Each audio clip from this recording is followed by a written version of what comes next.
Apakah data Slik kita bisa bersih? Bagaimana cara kita untuk mengecek Slik? Lalu apa sih yang dimaksud dengan Slik? Tonton terus video ini. Selamat datang di channel Maheto Cilacap.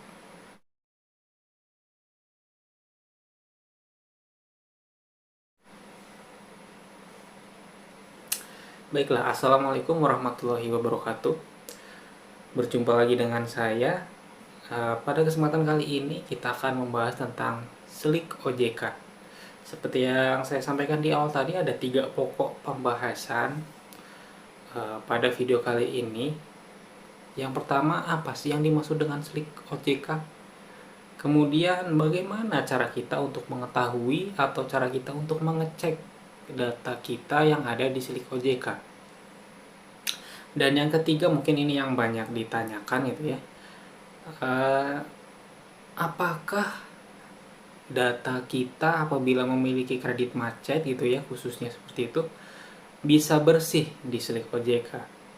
Nah, tonton terus video ini hingga selesai karena kita akan membahas 3 hal tersebut. Namun sebelum kita lanjut ke pokok pembahasan, silakan teman-teman bisa subscribe apabila belum, dan juga bagikan video ini kepada orang lain supaya lebih bermanfaat. Baiklah, kita ke pembahasan yang pertama. Apa yang dimaksud dengan Slik OJK? Slik OJK adalah, sebentar saya sambil baca ya, supaya tidak salah. Saya langsung mengutip dari website Slik OJK langsung ya, yang dari pemerintah secara resmi. Di situ disebutkan bahwa Slik merupakan sistem informasi yang dikelola oleh OJK untuk mendukung pelaksanaan tugas pengawasan dan layanan informasi di bidang keuangan. Nah, di kalimat pertama bisa kita pahami bahwa Slik itu memiliki beberapa fungsi gitu ya. Nah, yang pertama itu fungsi pengawasan dan layanan informasi. Pengawasan di sini siapa yang mengawasi OJK? Mengawasi siapa ya? Mengawasi kita sebagai warga negara Indonesia supaya transaksi keuangan kita, khususnya yang berkaitan dengan hutang piutang dengan pihak ketiga, siapa saja pihak ketiga, misalnya dengan bank, misalnya dengan pinjaman online dan lain sebagainya, itu bisa terawasi, terkontrol gitu ya. Bukan hanya dari sisi negatif gitu ya, tentunya sisi positif untuk mengantisipasi penipuan, penyalahgunaan data pribadi dan lain sebagainya. Kemudian, Slik dapat dimanfaatkan untuk memperlancar proses penyediaan dana, penerapan manajemen risiko kredit atau pembiayaan, penilaian kualitas debitur, pengelolaan sumber daya manusia, verifikasi untuk kerjasama dengan pihak ketiga, dan meningkatkan disiplin industri keuangan. Nah, itu diperjelas lagi ya bahwa manfaatnya itu cukup banyak gitu ya. Salah satunya tadi, misalnya kita mau mengajukan pinjaman ke pihak ketiga seperti bank, itu akan menjadi catatan itu ya, untuk menjadi informasi tambahan tentang data keuangan kita selama ini seperti apa gitu ya. Misalnya mau minjem uang gitu ya, kita punya catatan kreditnya baik atau tidak gitu ya. Kalau misalnya buruk gitu ya, catatannya buruk, sering telat, sering tidak bayar hutang gitu ya. Kalau kita sebagai pihak yang akan meminjamkan uang, tentunya menjadi pertimbangan apakah mau diberikan atau tidak diberikan.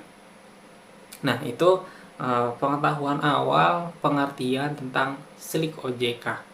Kalau dulu mungkin BI checking itu ya dikenalnya oleh masyarakat. Nah, namun sekarang sudah menjadi Slik, Sistem Layanan Informasi Keuangan, disingkat menjadi Slik gitu ya. Supaya lebih terpadu gitu ya, tidak tumpang tindih programnya seperti itu. Nah, kemudian kita ke pembahasan yang kedua. Pembahasan yang kedua adalah bagaimana cara mengecek Slik gitu ya. Lalu mengapa kita harus mengecek Slik? Kita perlu mengecek Slik OJK untuk mengetahui data kita di OJK itu seperti apa gitu. Data keuangan kita itu seperti apa. Jangan sampai kita mau mengajukan uang gitu ya ke bank, misalnya meminjam uang ke bank, tetapi kita belum mengetahui data Slik kita seperti apa. Ya sebenarnya tidak apa-apa gitu ya, karena nanti bank juga akan mengecek. Tapi karena kalau meminjam seperti itu kan berkasnya cukup banyak gitu ya, takutnya repot-repot sudah fotokopi berkas sana sini, tetapi ketika sampai ke bank data sliknya tidak memadai untuk mengajukan pinjaman, kan kita jadi capek dan juga tidak efektif waktunya.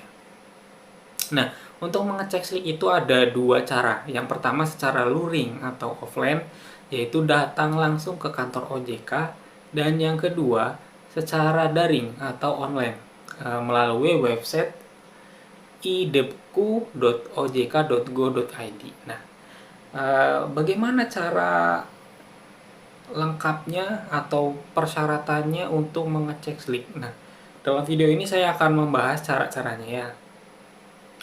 Baiklah, saya akan menampilkan berkas apa saja yang dibutuhkan untuk mengecek sliknya. Yang pertama kita akan menampilkan berkas yang pengecekan secara langsung ke kantor OJK atau offline. Nah, di sini kita bisa melihat ada dua pihak ya. Yang pertama debitur, kemudian OJK. Nah, langkah pertama, debitur datang ke OJK, membawa dokumen pendukung dan mengisi formulir permintaan informasi debitur. Dokumen pendukungnya apa saja gitu ya. Nah, ini ada kategorinya. Ada yang perseorangan, ada yang memang sudah meninggal dunia tapi ingin dicek gitu ya. Yang ketiga, badan usaha. Nah, yang pertama, untuk yang perseorangan, ini individu gitu ya. Individu mau meminjam uang misalnya, pengen ngecek nih. Nah, dokumen yang perlu dibawa itu ada 3. Yang pertama, KTP untuk warga negara Indonesia atau paspor untuk warga negara asing. Nah, yang ketiga, apabila dikuasakan membawa surat kuasa gitu ya. Sebenarnya ini satu syaratnya ya, identitas diri antara KTP, paspor, atau surat kuasa. Surat kuasa itu untuk apa gitu ya? Apabila diwakilkan gitu ya, misalnya Pak Dadang gitu ya, ingin mengecek punya istrinya. Nah, Pak Dadang itu harus memiliki surat kuasa yang menerangkan bahwa sudah diserahkan kepada Pak Dadang dari istrinya. Kemudian untuk debitur yang telah meninggal dunia, misalnya keluarga atau tetangga sudah meninggal dunia gitu ya, tapi ingin dicek sliknya. Ada dokumen-dokumen yang perlu dilengkapi. Fotokopi identitas diri dengan menunjukkan identitas diri asli berupa identitas ahli waris, KTP untuk WNI, paspor untuk WNA. Kemudian yang kedua, dokumen asli yang menerangkan kematian debitur dikeluarkan oleh pihak berwenang. Surat keterangan meninggal ini biasanya dikeluarkan oleh pemerintah setempat gitu ya, biasanya dari kantor desa gitu ya, biasanya ada. Kemudian yang ketiga, dokumen yang menunjukkan hubungan kekeluargaan atau ahli waris. Nah, artinya apabila mengecek slik orang yang sudah meninggal itu harus dilakukan oleh keluarga atau ahli warisnya. Kemudian yang ketiga, debitur badan usaha. Nah, apabila secara badan usaha ini ada berkas-berkas yang harus dilengkapi.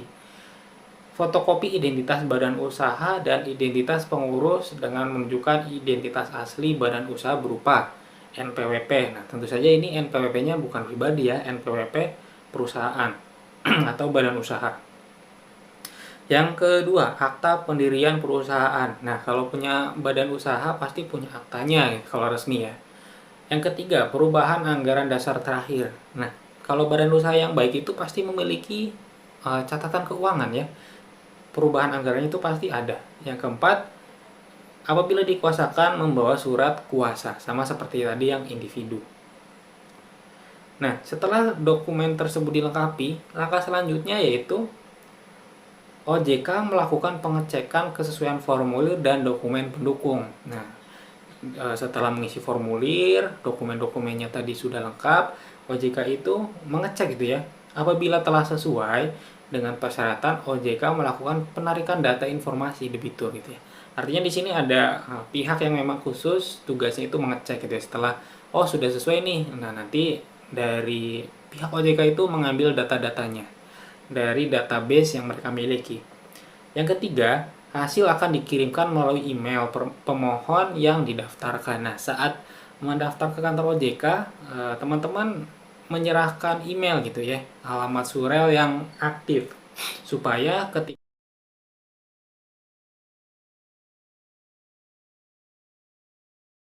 khususnya kalau yang punya kredit macet gitu ya, telat bayar dan lain-lain, apakah bisa dihapus atau tidak gitu ya. Bukan dihapus, bersih atau tidak gitu ya, bisa bersih atau tidak. Jawabannya ada dua gitu ya. Yang pertama,